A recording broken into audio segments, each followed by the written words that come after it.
Hey everyone, I'm Andrew and welcome back to Easy Money. There's a lot of misconceptions in the world of finance. Things like, if I budget it means I'm a tightwad with my money and I can't buy anything. A good salary equals financial security.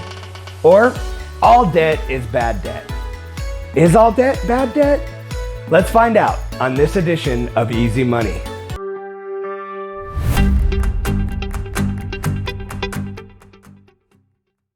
What is debt? Debt. It sounds so ominous and overbearing. Well, it does for good reason. Anytime you owe money to anybody, that's debt. There are many types of debt. You have secured debt.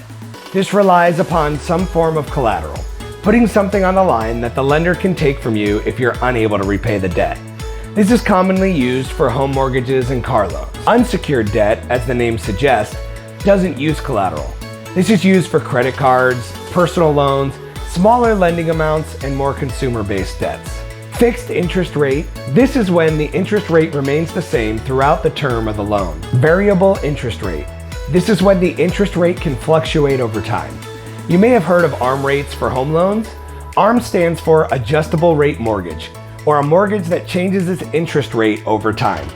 A lot of credit cards will use this as well. A fixed payment term is when the whole loan has to be paid back by a certain time.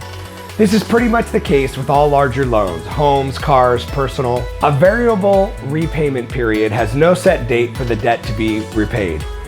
Unlike fixed payments where the bank wants the money back, credit card companies, they're okay with you paying interest month over month for the rest of your life. Great.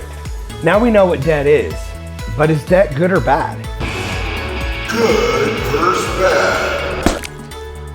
And the simple answer is yes. Debt is good and bad. To be honest, many financial gurus will say 100% of all debt is bad, whether it's borrowing $1 from a friend or taking out a mortgage on a home. Personally, I don't subscribe to this theory. I do agree that some debt is bad. Things like consumer debt, gambling debt, debt from borrowing money from a friend, other debts that don't either hold inherent value or create revenue for you. I believe debt can play a big part of growing your wealth if used properly with discipline. Take, for example, a credit card. If you have a $2,000 limit and go run to Amazon and buy a dozen pairs of jeans, new shoes, cool bag, and so on until you've maxed out your credit card and you're just paying that minimum balance on the card going forward, this would be a great example of bad debt. In turn, if you use the credit card to buy items you were already intending to, groceries, gas, utility bills, and you pay the card off in full at the end of the month, this would be good debt. You're utilizing the card to build credit and hopefully points towards a free vacation. It's all about how you're using the debt in your life. Another example of good debt could be purchasing a home. Say you purchase a home for $250,000. You put 20% down so you don't have to pay the PMI. By placing the down payment, you've already created an asset, something that holds more value than you owe. As you continue to pay your mortgage on time and upkeep the property, you have leveraged $225,000 debt to increase your wealth over time. I hope you caught the difference there between good and bad debt. It is subtle, but very important, because this same deal could become bad debt if a payment were missed or the home isn't maintained. Good debt as well as building wealth is all about consistency and discipline. Making sure you're maintaining your assets and consistently making your payments. One missed payment can quickly turn something good, something that was building you wealth, into something bad that lowers your credit score and can change your overall payments. A missed payment on most credit cards can increase your interest over 30%. Not to mention late fees and lowered credit scores. This is no different with car loans, home mortgages, or any other form of debt. Let's take another look at what can be considered good debt.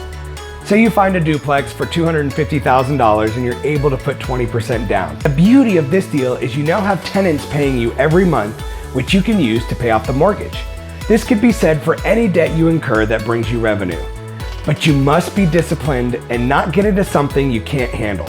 Know your risk factors. Understand your market before you take on any investment. For all those critics out there who state that all debt is bad debt and shouldn't be had, I believe this is because so many people lack discipline. But I believe that comes from not understanding what debt is and how to utilize it. I have faith in you. I know you can take control over your finances and be smart with your choices. You're looking for that easy money. And that comes through discipline and consistency. Those who want easy money pay their bills on time, every time. In doing so, we can leverage our debt to increase our wealth. So let's be smart with our finances. Be disciplined. Be consistent. I'm Andrew. This is Easy Money. And now it's time to invest in yourself.